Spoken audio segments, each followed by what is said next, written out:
সূরা আল হাক্কা, রহমান রহিম আল্লাহ তাআলার নামে। একটি অনিবার্য সত্য ঘটনা। কি সেই অনিবার্য সত্য ঘটনা? তুমি কি জানো সেই অনিবার্য সত্য ঘটনাটা আসলে কি? আদ ও সামুদ জাতির লোকেরা মহাপ্রলয় সংক্রান্ত এমনি একটা সত্য ঘটনা অস্বীকার করেছিল। পরিণামে দাম্ভিক সামুদ গোত্রের লোকদের এক প্রলয়ঙ্করী বিপর্যয় দ্বারা ধ্বংস করে দেওয়া হয়েছে।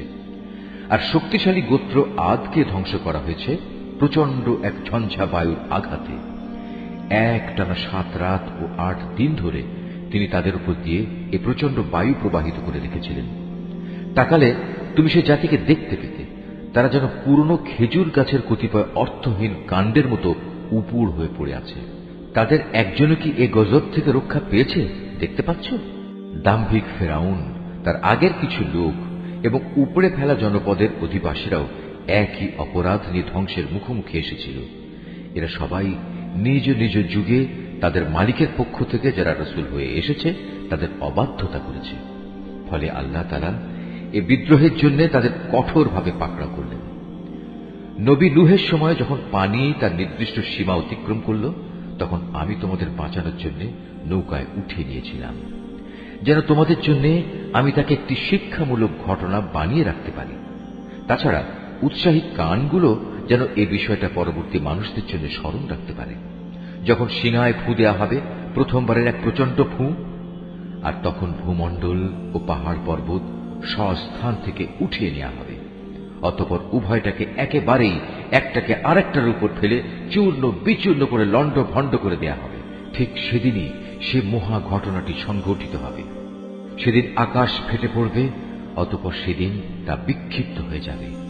ফেরেশতারা আল্লাহর আদেশ পালন করার জন্য আকাশের প্রান্তে অবস্থান করবে, আর তাদেরই 8 জন ফেরেশতা তোমার মালিকের আরশ তাদের মাথার উপর বহন করে রাখবে।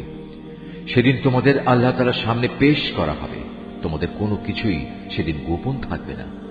সেদিন যার আমলনামা তার ডান হাতে দেয়া হবে, সে খুশিতে লোকজনকে ডেকে বলবে, তোমরা কে কোথায় আছো, এসো এবং আমার আমলনামার পুস্তকটি পড়ে দেখো। হ্যাঁ, আমি জানতাম আমাকে একদিন এমনি হিসাব নিকাশের সামনাসামনি হতে হবে। অতঃপর বেহেশতের উদ্যানে সে চির সুখের জীবন যাপন করবে। উদ্যান হবে আলিশান জান্নাতের মধ্যে। এর ফলমূল তাদের নাগালের মধ্যেই ঝুলতে থাকবে।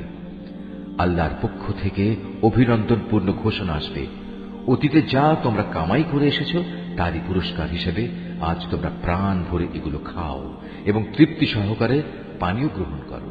আর সে হতভাগ্য ব্যক্তি যার আমলনামা সেদিন তার বাম হাতে দেয়া হবে, সে দুঃখ ও অপমানে বলবে, কত ভালো হতো যদি আজ আমাকে কোন রকম আমলনামায় না দেয়া হতো।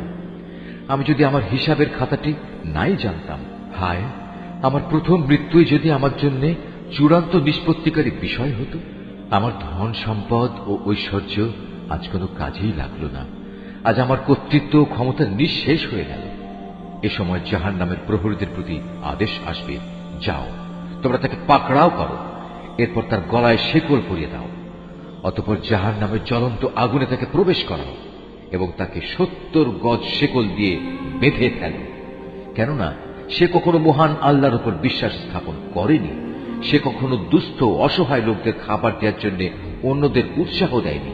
আর এ কারণেই আজকের এই দিনে তার প্রতি দয়া দেখানোর কোনো বন্ধু এখানে থাকবে না। ক্ষত নিঃসৃত পুঁজ ছাড়া আজ তার জন্য দ্বিতীয় কোনো খাবারও এখানে অবশিষ্ট থাকবে না। একান্ত অপরাধী ব্যক্তিরা ছাড়া অন্য কেউই আজ তা খাবে না। তোমরা যা কিছু দেখতে পাও আমি তা শপথ করছি, আরো শপথ করছি সেসব বস্তুর যা তোমরা দেখতে পাও না। নিঃসন্দেহে এই কিতাব একজন সম্মানিত রাসূলের আনিত বাণী।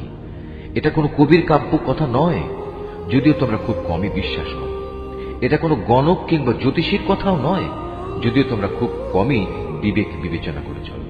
মূলত এই কিতাব বিশ্বজগতের মালিক আল্লাহ তাআলার কাছ থেকেই তার রাসূলের উপর নাযিল করা হয়েছে।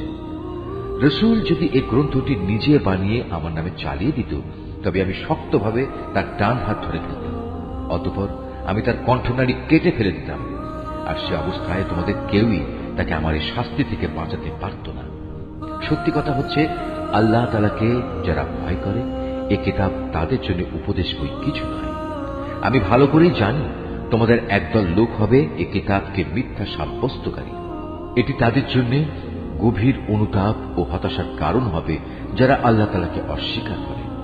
নিঃসন্দেহে এ মহাগ্রন্থ এক অমোঘ সত্য। অতএব হে নবী, এমনই একটি গ্রন্থের জন্য তুমি তোমার মহান মালিকের নামের পবিত্রতা বর্ণনা করো।